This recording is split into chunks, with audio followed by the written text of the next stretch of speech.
Le Grand Matin Sud Radio, 7h-10h.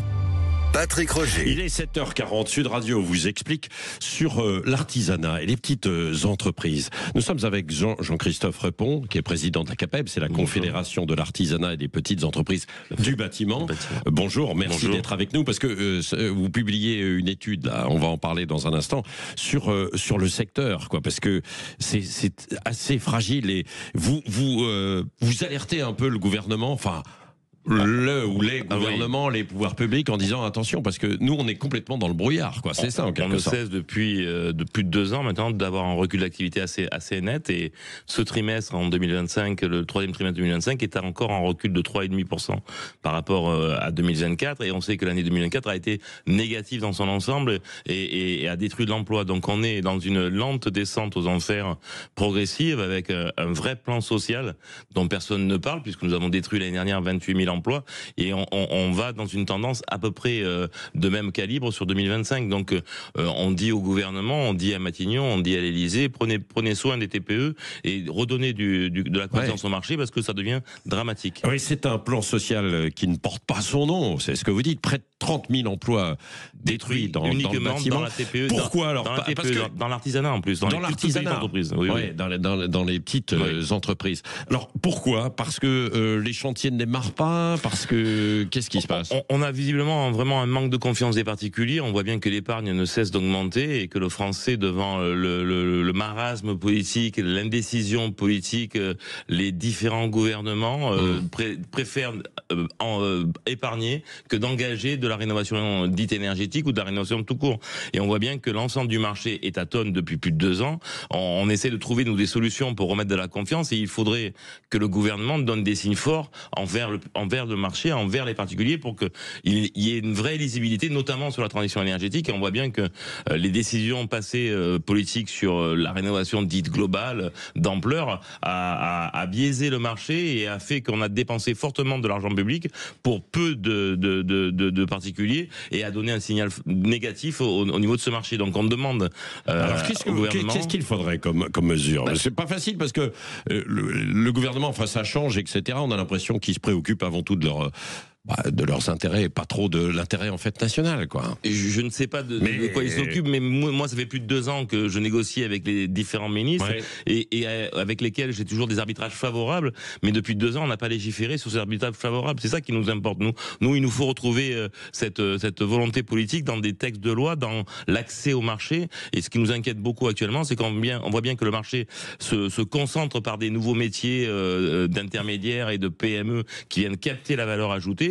Et de l'autre côté du spectre, on a les auto-entrepreneurs qui, eux, sont me semble-t-il, des travailleurs précaires, et qui viennent paupériser le marché. Et nous, on essaie d'avoir des entrepreneurs indépendants qui vivent bien de leur métier. Donc on essaie de trouver la voie de passage pour que ce marché reste là encore. On parle beaucoup de taxes. Est-ce qu'il y aurait justement aussi une révision de la TVA dans la rénovation, dans la construction, dans le bâtiment? Parce que bien souvent, quand vous discutez avec des entrepreneurs, ils disent bah oui, alors c'est vrai, mais je suis obligé là. Je suis obligé, voilà, s'il y a cette TVA, c'est plus cher, effectivement, les matières premières ont augmenté, donc la facture augmente, quoi. On a des devis incompressibles, c'est-à-dire qu'on a vécu depuis plus de 3 ans une augmentation de la matière première, guerre d'Ukraine, crise de l'énergie, on a vécu plus de 30% d'augmentation sur les matériaux, qui ne sont pas revenus à l'avant-crise.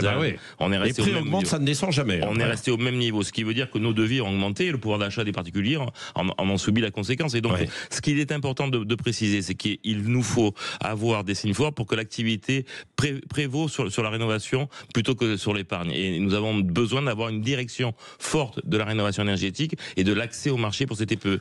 On a un marché du bâtiment, je ne cesse de le dire, mais c'est important, il faut que les politiques l'entendent, qui est constitué de TPE, majoritairement en France. Et nous sommes le dernier secteur, je crois, déconcentré, avec des TPE sur l'ensemble du territoire. Et on a la tendance et on a la vision, et je le dis aux politiques, de vouloir concentrer ce marché, d'avoir des grosses PME. Moi, je ne serais pas le président de l'agriculture d'aujourd'hui. Ils étaient de nombreux agriculteurs il y a encore 40 ans. Ils sont de moins en moins d'agriculteurs. Vous voulez dire que le bâtiment, ça va être la même chose? C'est la Par tendance. exemple, est-ce que vous prenez des jeunes là pour les former, l'apprentissage?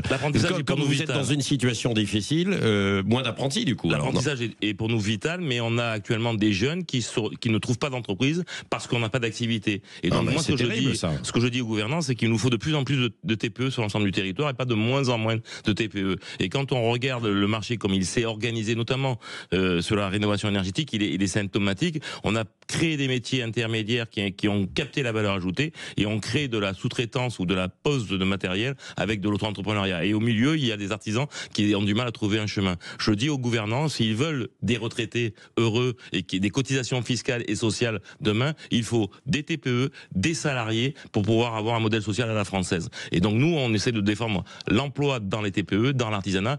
La moitié des salariés du bâtiment sont dans la TPE aussi du bâtiment. Donc c'est pour nous un secteur important de levier financier pour la France. Jean-Christophe répond. Est-ce que pas facile d'avoir le portable des ministres concernés là aujourd'hui parce que ça change tellement et en permanence. Non mais c'est pas simple. On est en train de refaire le tour. Non mais alors c'est nous, ça qui va être ministre. On a bien sûr Bercy avec Monsieur Papin. On a bien sûr aussi Monsieur Lefebvre sur la transition énergétique. On a le logement avec Monsieur Jean-François Lebourg. On va le voir la semaine prochaine. Donc on refait le tour des ministres. Ben c'est ça vous perdez un temps de dingue. Parce qu'il faut convaincre en plus les personnes qui sont en poste, qui ne savent pas combien de temps ils vont rester quoi. Et on voit bien qu'ils redécouvrent les dossiers qui ont été déjà traités et validés il y a plus de 2 ans.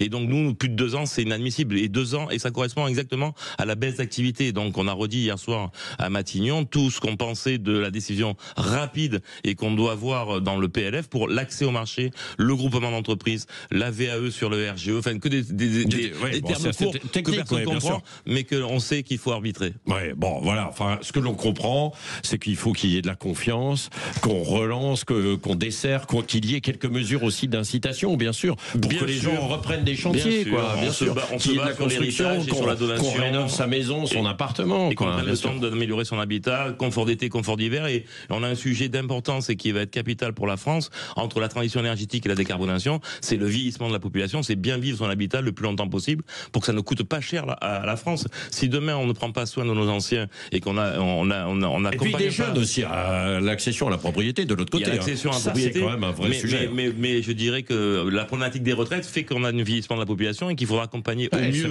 nos anciens pour qu'ils restent le plus longtemps chez eux et qu'ils n'aillent pas en EHPAD. Ça, c'est un coût pour la société. Et donc, il faudra engager un plan Marshall de la rénovation énergétique, mais également du vieillissement. Et ces 2 sujets nous préoccupent particulièrement.